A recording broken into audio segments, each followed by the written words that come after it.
அன்புக்குரிய நம்முடைய இன போராளியுமாகிய அன்புக்குரிய தலைவர் அவர்களுக்கு முதல்க நன்றியும் வணக்கத்தையும் தெரிவித்துக் கொண்டு, முன்ன எடுத்த கடுப்பிலே ஐயா அவர்கள் ஒரு கருத்தை சொன்னார்.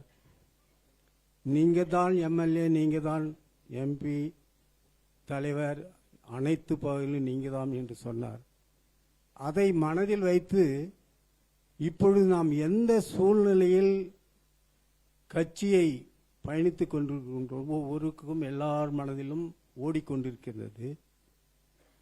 இதை நாம் ஏற்கனவே ஒரு முறைக்கு 2 முறை தோல்வியை தழுவி மிக வேதனையோடு இருந்துகின்ற நேரத்தில் நமக்கு இப்பொழுது மிகப்பெரிய ஒரு சோதனை கட்டமாக இருக்கின்ற காலத்தில் இங்கே வருகை தந்திருக்கின்ற மாநில தலைவர், செயலாளர், மாநில நிர்வாகிகள், வந்திருக்கின்ற அனைத்து நிர்வாகிகளும் நீங்கள்லாம் தலைவர்கள் என்னுள் உள்பட, ஒரு ஆலமரம் விழுந்தால் அதில் 10,000 1000 லட்சம் பறவைகள் இளைப்பாரும்.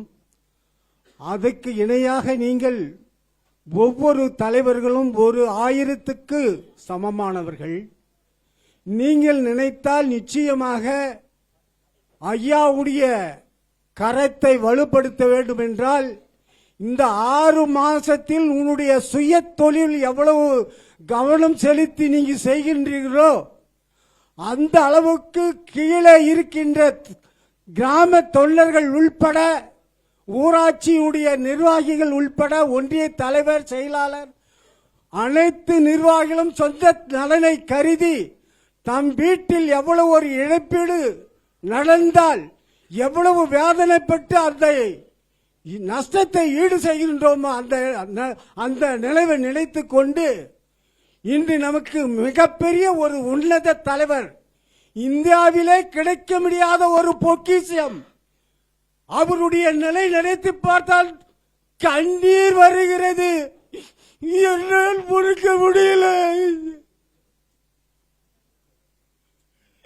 எப்படிப்பட்ட நேரத்தில் ஐயா அவர்களை ஒவ்வொரு தொண்டர்களும் நீங்கள் தன் சொந்த செயலாக நிர்வகித்து கிராமங்களிலே வாக்கு சேகரிப்பிற்கும் ஒவ்வொருவரும் தலைமையேற்று நடக்க வேண்டும் என்று ஐயாவுடைய கரத்தை வலுப்படுத்த வேண்டும் என்று அன்போடு கூறி வாய்ப்புக்கு நன்றி கூறி விடுவேன். நன்றி, வணக்கம்.